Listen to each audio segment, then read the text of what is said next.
En France, la sécurité, elle repose sur les épaules de ces hommes, les contrôleurs de la DGAC, l'aviation civile. Leur mission, faire appliquer les normes de sécurité françaises sur les avions français et internationales sur les autres. Ils peuvent débarquer au pied des avions sans prévenir et ont toute compétence pour demander le permis de conduire des pilotes, les papiers des avions, voir leur état d'entretien ou vérifier les gilets de sauvetage. Bonjour. Bonjour. Donc mon collègue Yann Lorec. Cet avion est immatriculé en Belgique, mais il vole pour le compte d'un transporteur français, Air Liberté. Carte grise, assurance, certificat attestant que l'appareil a passé les visites d'entretien obligatoires, tout est en règle, reste au pilote à montrer son permis de conduire. Donc ce qui est important, c'est de voir s'il est qualifié sur cette machine. Donc là, sur 727, c'est bon.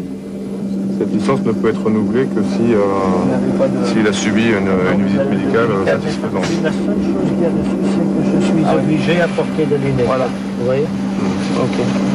Voilà. Le port des lunettes obligatoire. Donc, en Europe, en fait, c'est pratiquement impossible qu'un avion puisse échapper à la DGAC locale, nationale, en fait. C'est pratiquement impossible.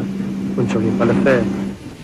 Une visite de la DGAC, ça ressemblerait presque à un contrôle routier, sauf qu'on ne demande jamais au pilote de souffler dans le ballon. Bah, si on voyait que manifestement un commandant de bord n'est pas en état de s'asseoir et de prendre le manche de son appareil, on interviendrait. Mais Qu'il verrait. faudrait qu'il ait vraiment bu et qu'il ait une attitude qui attire vraiment l'attention. Mais des contrôles d'alcoolémie tels qu'on l'entend au bord de la route, à la DGAC, il n'y en a pas. Nos agents, en théorie, ont tous les pouvoirs, mais ils ont surtout beaucoup de contraintes. Cet avion, par exemple, est en retard. Il n'est pas question de gêner le vol et le travail des pilotes. Coincés entre femmes de ménage et passagers, les deux hommes vont renoncer.